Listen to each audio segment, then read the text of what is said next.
Halo,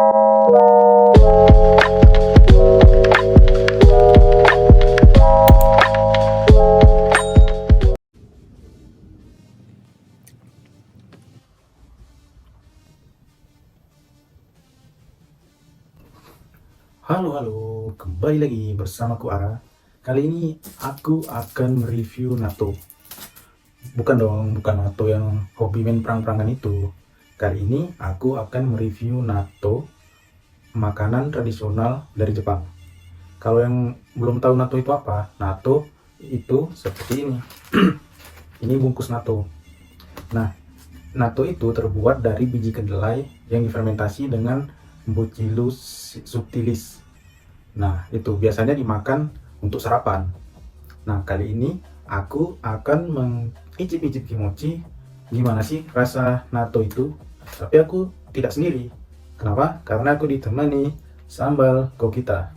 Jadi aku akan mencampur natto dan sambal kokita. Nah, biasanya natto itu dimakan dengan dicampur soyu atau kecap asin Jepang. Nah, selain itu biasanya juga dicampur mustard. Itu biasanya sih. Tapi yang dijual biasanya tanpa soyu dan mustard. Oke, langsung saja kita sikat. Nah, bungkusnya tuh seperti ini. Bentuknya kotak dan isinya tuh ada 3. 1, 2, 3. Nah, untuk review kali ini aku hanya coba makan satu karena ini pertama kalinya aku mereview bagaimana rasa natto itu.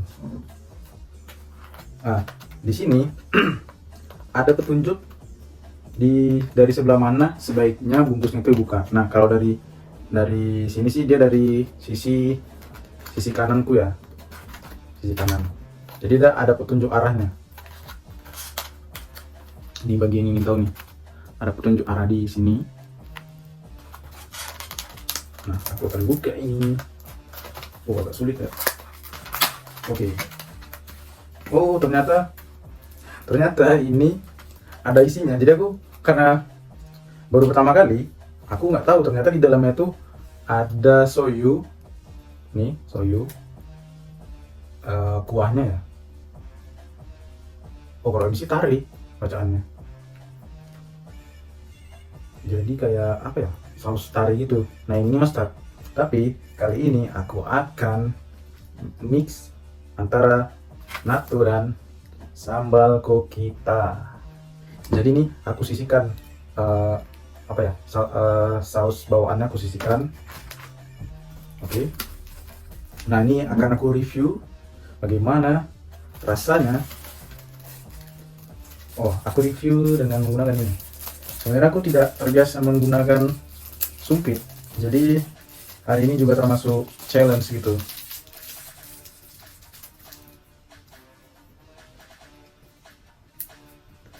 Oke, jadi aku akan menggunakan sumpit dari kayu.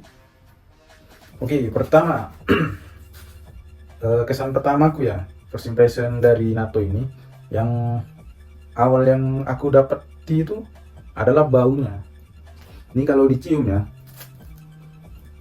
baunya itu, nah, mengingatkanku pada zaman sekolah dasar dulu, dimana apabila tapak sepatu, sol sepatu itu kan kadang ada yang lekang tuh. Nah, biasanya itu ditempel atau dilengketkan pakai lem.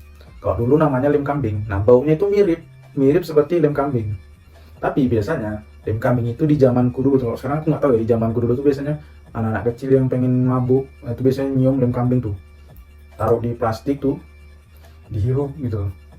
Itu pada waktu itu. Kalau zaman sekarang nggak tahu, mungkin karena udah revolusi mental dan hobinya kerja, jadi ya mungkin hal-hal seperti itu sudah tidak ada lagi ya. Nah, baunya itu seperti itu.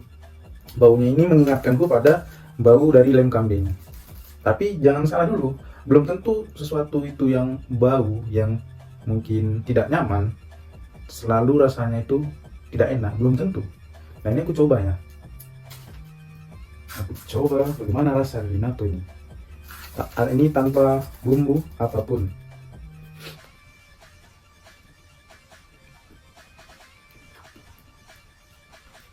Oh, dia ada kayak lendir-lendir lagi nih.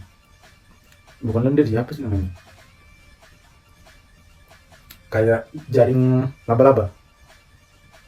Kalau ditarik gini dia kayak ada jaring laba-labanya. Seperti ini.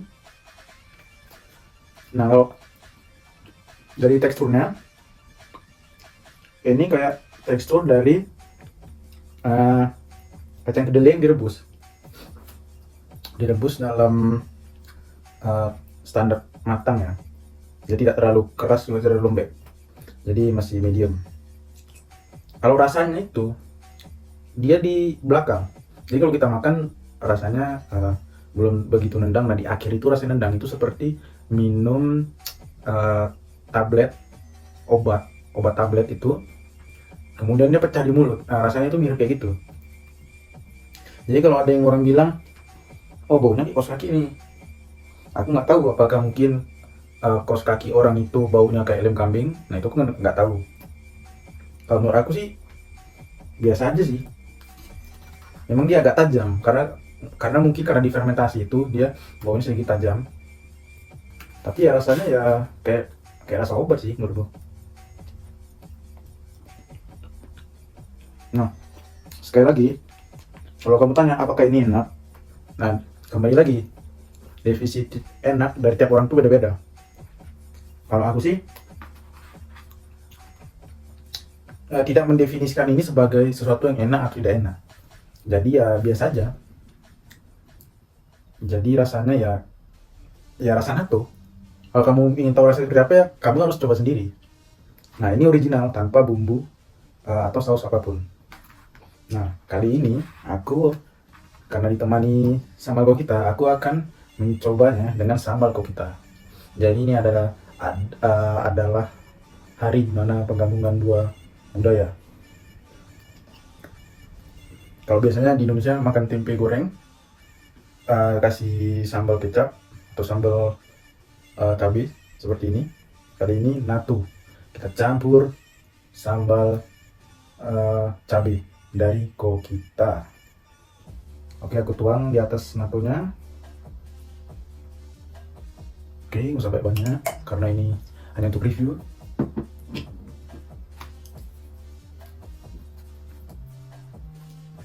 Oke, kita campur dikit aja.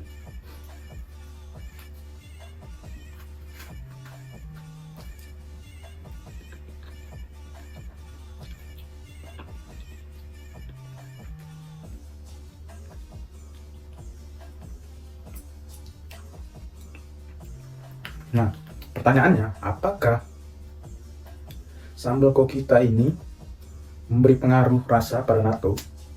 Jawabannya adalah tentu saja. Dan ini anehnya, kalau ketika aku makan omelet atau telur dadar, aku campur dengan sambal kokita, rasanya itu rasa pedasnya tidak terlalu nendang. Tetapi di natto dia bisa nendang sampai 2 kali lipat. Nah, dugaan aku ini karena natto dibuat dengan cara fermentasi. Jadi fermentasi itu meningkatkan rasa asam ya. Jadi pedas dari sambal kokita ini dia agak meningkat. Jadi agak nendang di tenggorokan. Dan itu menurutku ya sesuatu yang unik, yang asik, yang patut kamu coba. Ini aku cobain lagi ya. Biasanya kalau Jepang makannya pakai nasi.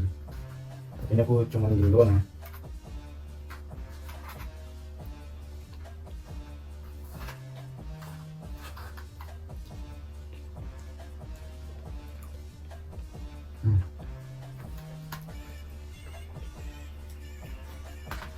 Mantap.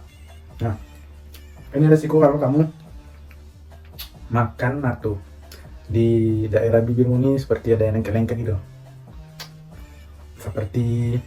Bukan seperti makan es krim ya, seperti makan gulali yang lengket-lengket di area bibir. Nah, kalau dari aku sih sebenarnya natto ini dia mungkin manfaatnya sama seperti tempe. Jadi ada kemiripan budaya antara Indonesia dan Jepang, di mana orang Indonesia biasanya sarapan dengan tempe, di Jepang itu dengan natto. Nah, manfaat dari natto sendiri adalah natto ini mengandung protein dan prebiotik yang dapat membantu lancarnya pencernaan. Jadi bisa menyehatkan perut atau usus. Mungkin itu yang aku tahu. Mungkin jika aku salah, ya tolong diluruskan atau diperbaiki. Jadi itu saja video review kali ini. Jika ada komentar, saran, dan segala macam yang berbau kritikan, silakan, monggo. Terima kasih telah menonton video kali ini. Sampai jumpa.